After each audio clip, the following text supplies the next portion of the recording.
Well, hi, everybody. I'm Don Stewart, and welcome to another edition of Breaking News for this Wednesday, the 10th day of July, 2024.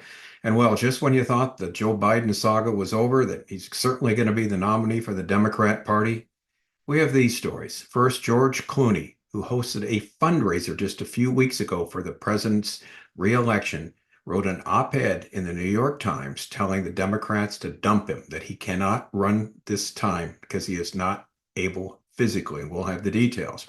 Chuck Todd, who is the chief NBC political analyst, said 2 years ago he met with a cabinet member who told him Joe cannot run again in 2024. We also find out today the White House admits that Biden saw a neurologist that specializes in Parkinson's disease in January. And from the Middle East, Nasrallah, the leader of Hezbollah in Lebanon, again insists that Hezbollah will not enter into a war with Israel if a ceasefire is declared in Gaza. So what's going to happen in these two instances? All right, let's get to the stories and document what's going on. And then we will just have to wait and see, won't we? All right, headline number one. Weeks after fundraiser for Biden, George Clooney pens New York Times op-ed dumping him. George Clooney was all smiles at his recent Hollywood fundraiser for Joe Biden, where he and Julia Roberts raised a record sum for the president's reelection campaign. Now, in a dramatic about-face, Clooney has withdrawn his support for Biden and is spilling the beans about what it was like behind the scenes, saying the president showed clear signs of cognitive decline at the celebrity-filled event last month.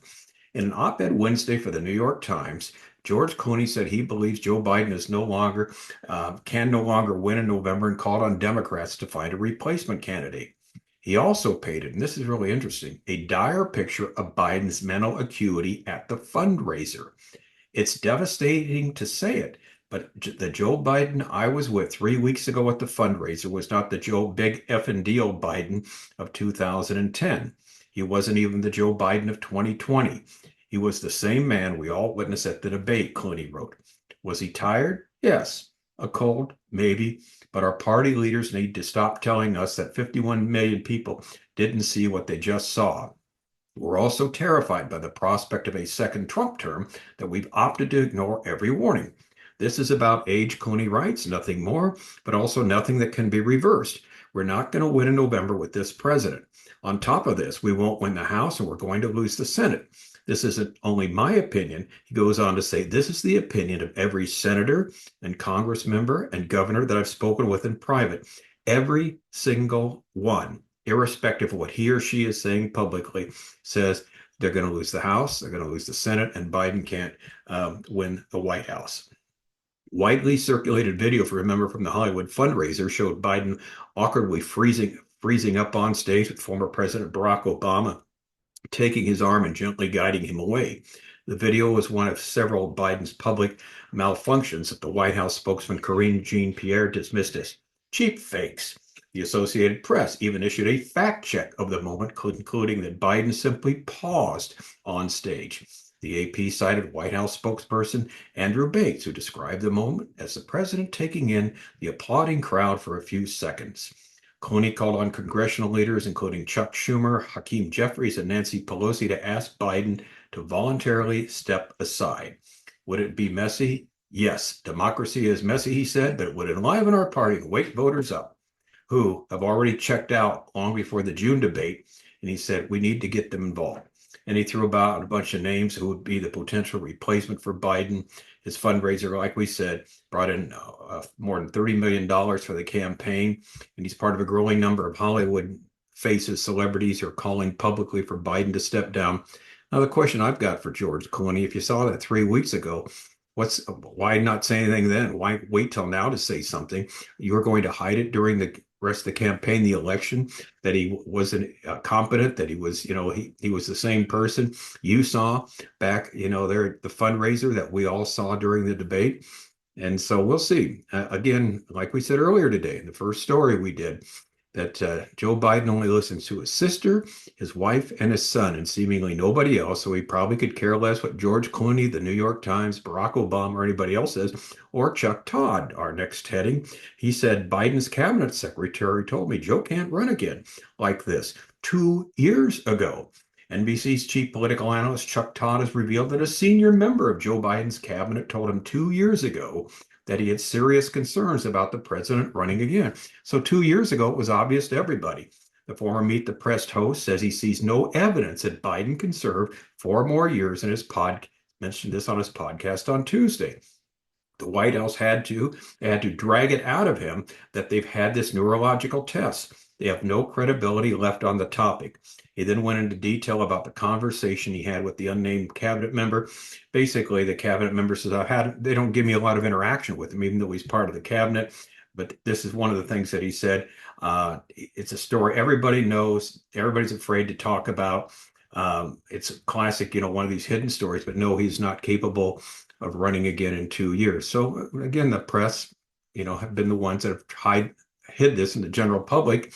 And unless you're one of those of us who's been paying attention, it seemed that it just passed by everybody. Nah, he's fine. He's going to be fine. You have all these people that say, I've talked to him privately in conversations. He's sharp as a tack, etc. They're all just a bunch of liars. All right. Now, this next story is really, really, really interesting because it's going to piggyback on the last two. The White House confirms that Joe Biden was indeed among those in January meeting that included a neurologist specializing in Parkinson's disease. So the White House confirmed this. There was a meeting at the residence there. They finally got it out of them. There were 4 individuals there. They didn't describe who the 4th one was. It finds out now he is a neurologist specializing in Parkinson's disease from Walter Reed Hospital. But the White House press secretary Karine Jean-Pierre told reporters, well, he was just there, to help with each time for his physical. We posted all the findings publicly, and so there's nothing to see here, right? So I'm telling you that he had seen a neurologist 3 times while he's been in this presidency, and so again, seemingly no big deal. They're trying to pass over on this. Now, here's what's really interesting. You may have heard of this man before. He's the former White House doctor, Representative Ronnie Johnson. He's a representative from Texas. Is among those who have expressed concern about Biden's health. And he told Breitbart News Daily, you don't have to be a physician anymore to see something is wrong. Now, here's the kicker. Everyone has had a relative that's gone through this, and everyone you talk to is like, I know exactly what that is. I had an aunt, an uncle, a grandparent that went through the same process. You know that Alzheimer's, that's dementia of some sort. That's Parkinson's. That's multifaceted infarct dementia, he said, concluding that Biden is dealing with a significant or serious cognitive issues related to his age, not allowing him to function. Here's what he said. Here's the bottom line. He is not fit to be president. He's not fit to be commander-in-chief, head of state, and everybody can see it. You don't have to be a doctor to see it, but yeah, slurring his speech, shuffling when he walks. He's freezing up now. He's rigid, just freezing up. He doesn't know where he's at half the time or what he's doing. He turned around and just walked into oblivion. Now, he made these remarks before Biden's debate performance that sparked widespread panic among Democrats. Now, what's interesting, someone else made the point is they're trying to push the Parkinson's angle now and say, well, yeah, he probably has Parkinson's disease. Now, he could continue in office if Parkinson's disease was all they had, because that is slow acting, slow moving, and you can still function, although your motor skills go by the wayside. But as one article said, if it has to do with dementia or Alzheimer's, it's game, set, and match. There is no way he could be president of the United States for 1 more minute if he's got the onset of Alzheimer's or dementia, because we know it's only going to get worse, and he can't be in a position to have his hand on the nuclear button or make these decisions with respect to Putin, the Middle East, and the such like. So the beat goes on. You really can't make this stuff up, can you?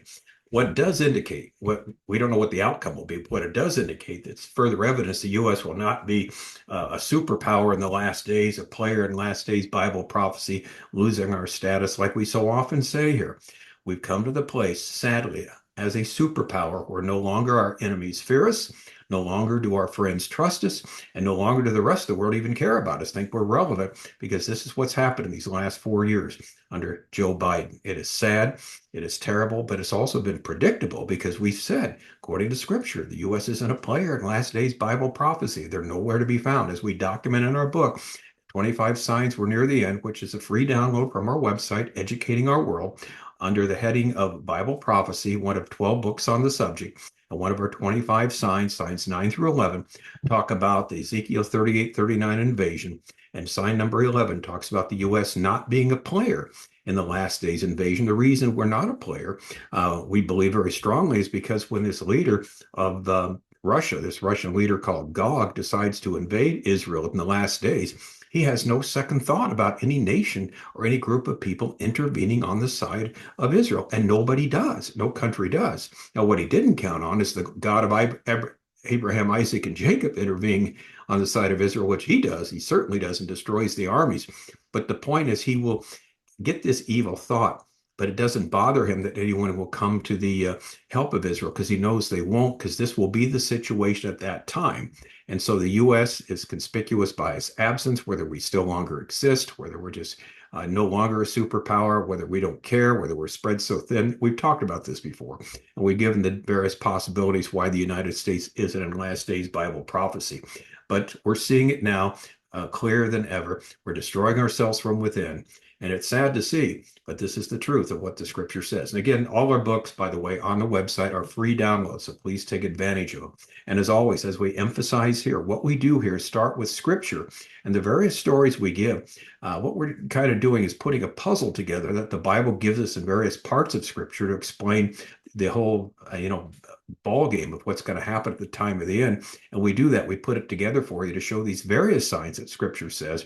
And we're seeing a sign being fulfilled here, a sign being fulfilled there every single day, as we talk about here. So please take advantage of our material there. Again, it's all free, so you can understand and know what's going on.